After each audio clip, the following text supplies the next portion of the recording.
काहो भैया, अरे का हाल चाल बाटई। आज जानता है प्रधान के हम उड़ावे वाली यही तो आप सबसे रिक्वेस्ट बा कि आप सब वीडियो में ऐसे बना रह जा और फुल सपोर्ट करत जा, ठीक है। प्रधान चाहिए दंग हो जाए, गाना सुन के इतना शेयर करत जा, जितना भी प्रधान हुई, चाहे जहाँ के प्रधान हुई, चाहे जवन प्रधान हुई, चाहे छोटका बड़का, सब के लाके चाप के शेयर करत जाए वीडियो। और आज हम दोनों बहन प्रधान के जमाना है ऊपर गीत लेके आई यही, तो चला हमसे गीत सुनावत है, आप सब शेयर करत जाया। ये भैया गीत हम ही लिखे है, आ जौन गलती का शुरू है ओका माफ करत जाया। बहुत मेहनत से गीत लगी लिखे है। काहे के बदलल रहनिया हो, नाही दिहला कॉलोनिया। काहे के बदलल रहनिया हो, नाही दिहला कॉलोनिया। तब तक कहा बहनी हमका जीतायु, हमका जीतायु बहनी हमका जीतायु। तब तक कहा बहनी हमका जीतायु, हमका जीतायु बहनी हमका जीतायु।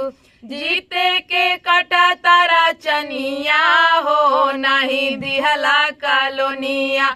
जीत के कटा तारा चनिया हो, नहीं दिहला कॉलोनिया।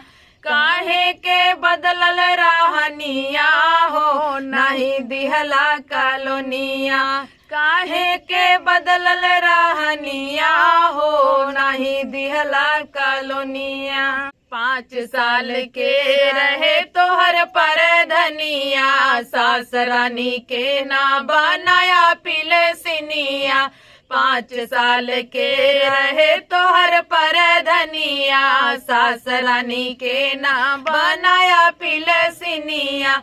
भूल गईल कहे तू बचनिया हो, नहीं दिहला कॉलोनिया। भूल गईल कहे बचनिया हो, नहीं दिहला कॉलोनिया। काहे के बदलल रहनिया हो, नहीं दिहला कॉलोनिया। काहे के बदलल रहनिया हो, नहीं दिहला कॉलोनिया। और भैया आगे आगे प्रधान कितना घोटाला करते हैं, सुनो आप सब गीत। नाली में खाया खड़ंजा में खाया, कतहू ना तू चकरोट बनवाया। नाली में खाया खड़ंजा में खाया, कतहू ना तू चकरोट बनवाया। अरे बंद भइल तोहर आवाजहिया हो, नहीं दिहला कॉलोनिया। बंद भइल तोहर आवाजहिया हो, नहीं दिहला कॉलोनिया।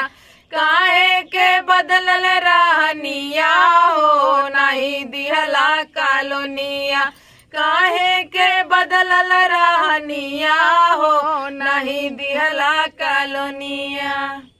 भैया अरे जब प्रधान और धान के वोट लेवे के रहा था ना, तो बहुत चक्कर मरी है, तोरे घरे आई है, बैठबो करी है, चाहो पानी करी है, हाल चाल तो हार पूछी, तो गोड़बो उधरी है। हाँ वो तो समय के बात होता। अरे दीदी ध्यान दू कहीं है। हाँ ध्यान दू, तोहरे गांव देश कही बड़ा भैया बहुत बड़ी बड़ी बात कही है, लेकिन भैया जीते के बाद जानता है सब पल्ला झाड़ लेते हैं।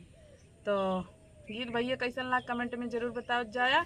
लेकिन हम तो भैया यही कहा, अगर गांव के प्रधान हाथ गया अच्छा काम करत जाबा, तो भैया हमारे से हिम्मत हौसला रहे कि फिर से जीतावे खातिर। और नहीं तो अगर कोनो काम न करवा भैया तो जनता ही का होता है। और ज़्यादा कुछ न कहा, कहे कि हमारे वीडियो बहुत जने देखत हैं, और बहुत जने बुरो लग सकता है, बहुत जने का अच्छो लग सकता है। लेकिन बुरा वही लागे जे बुरा करे हुई, जे अच्छा करे हुई तो ओका अच्छा ही लागी, ठीक है। तो ऐसे हमें कोनो फर्क पड़े वाला ना है। कहाँ फिटिर फिटिर लगाए है, अब घुसा दे कैमरा में। हाँ भैया हरे ना एकदम परेशान कैली हैं लड़कियन, गाना सुने के मारी ने छेके हैं, और गाड़ी धाई धाई अंगारा दर रहता है नहीं देवलिए पे, अटकर भटकर कुल गिराई डालते है ना मेरे जवान। तो अपने कुछ ज्यादा ही दर रहता नहीं कहा था हम चिथरू के बेटवा है। करे रे चिथरू के बेटवा है। हाँ ये बोलबो करत हो, ये बात है।